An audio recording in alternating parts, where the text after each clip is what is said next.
Sheriff Nugent. I've been saying that from the beginning.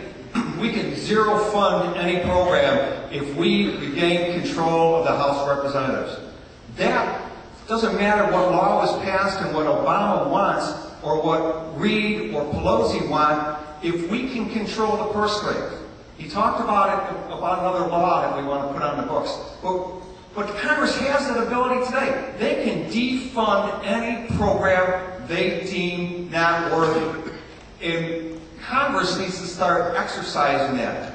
It hasn't been done in the past, particularly with this Congress, but it will be in the new Congress when we wind up with Republicans in control. Mr. Sheriff. Name 3 members of the House of Representatives, 3 whose names are not Jenny Brown-Waite, whose example you would seek to follow if you joined that group.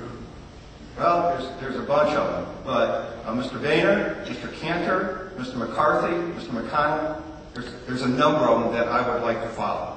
And would you expand on why those are attractive to you? First of all, the persons I just talked to, I've met personally. I believe in where they want to go with the Republican Party. You know, we need to change how we think, and part of it is they're actually now grasping the idea that we need to do things differently in Congress. They really are about doing the right thing. They just need to have support from home, encouraging them to do the right thing. Mr. Sager, 3 that you would seek to emulate. My top 3, Mike Pence, Michelle Bachmann, and Ron Paul. Mike Pence, because that is the smoothest cat I have ever seen in Washington, D.C. He can walk up to Nancy Pelosi and kiss her on the cheek and she smiles back. Michelle Bachmann, that has got to be the hottest mama sitting up there in Washington, D.C. right now. I love her, and she's a champion for our cause. And Ron Paul, there's nobody that knows the Constitution and will uphold it, no matter the cost, no matter if he's thrown off of committees like that man. So they are my personal 3. All right, thank you. Mr. Sager. Speaking of Congressman, Senator Paul Ryan of Wisconsin has laid out what he has called, what has been called a roadmap for America, and it's been getting a lot of attention, pro and con, in conservative circles. Are you a student of the Ryan roadmap, and what are your impressions? Yes, I am. And as a matter of fact, I think Paul Ryan of Wisconsin is one of the most brilliant economic minds that has ever sat in Congress today.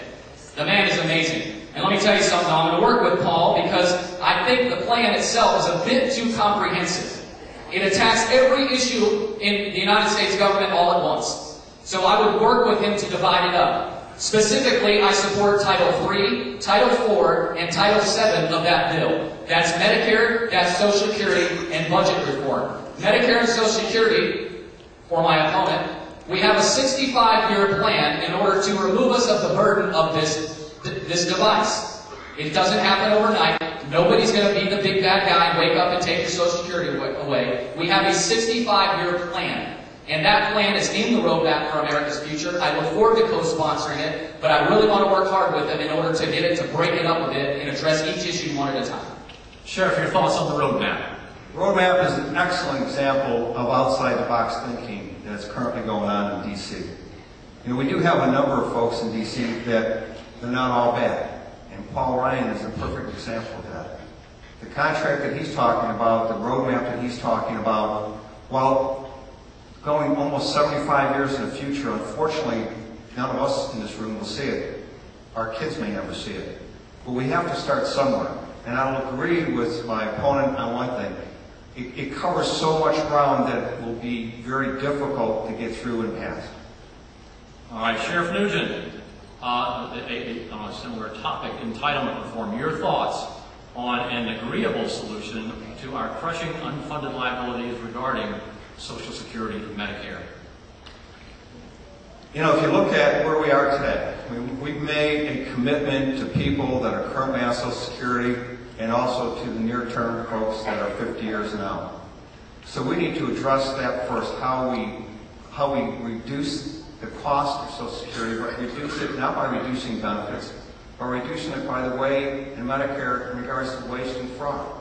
And I know everybody says, well, how do you do that? Well, you do that through accountability. You do that by getting people to do the right thing.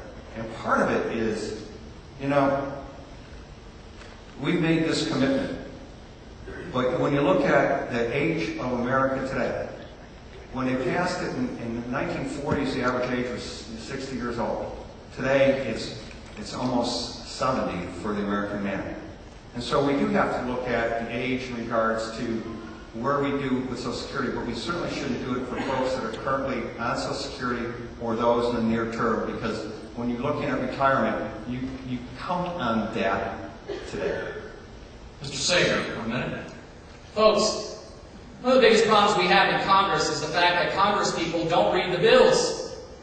It appears that my opponent has not read the roadmap for America's future that we just answered the question. Let's stop talking about this issue, find out what our plans are and our solutions are. Title III and Title IV of the Roadmap for America's Future address Social Security and Medicare. It is a 65-year plan. We divide things up into a 3-generational outlook. Generation 1, which is roughly 55 and above, we will guarantee the level of service that you now have. Generation 2, which is my generation, I'm 36 years old. I know a lot of you are saying, that guy's kind of young. 36 years old. So that generation, we have a decision to make. Do we want to stay in the federal system or do we want to get out of it? If we want to stay in the federal system, we will do it by the proper constitutional amendment, giving the federal government the authority to do so, or not. I don't recommend that plan. I don't invest any of my money with the federal government. I don't intend to in the future, except by force through Social Security. That way, generation number 3 behind me, which is my proud little boy at 4 years old, he doesn't have to worry about it. All right, Mr. Sager. You have declared yourself to be the Tea Party, I'm sorry, let me say this again. You have declared yourself to be the Tea Party Republican candidate in this race, and it's clear to a great many Americans, many of whom identify with the movement, even if they are not active, this is pretty much to the good. However, as with any large political movement, there are on the fringes of the Tea Party folks who harbor positions most national Tea Party leaders disavow. I am thinking here primarily of the 9/11 truthers who claim the felling of the Twin Towers was an inside job, and birthers who continue to claim Barack Obama is foreign-born, rendering his presidency illegitimate. As a self-proclaimed Tea Party candidate in this race, do you disavow the truthers and the birthers? If I could be any more strong than to disavow the 9/11 truthers than to say I disavow, I would. Those people are sick. I am an eyewitness to the attack of our nation on September 11th. And when I keep telling you about I've been planning for this moment for 9 years, having no idea where it would lead, it's because I was there that day. I know people who didn't come home. I know an entire firehouse of folks that never came back to our neighborhood. And those sick people say that it's our own government. I have one of my uncles here tonight. He will attest to you that when I took him for the first time to the World Trade Center site, to Ground Zero, I got in a physical altercation with those dirtbags. I can't stand them. So I could not disavow it anymore, and that is not who the Tea Party is. That is part of the progressive movement, not the conservative movement.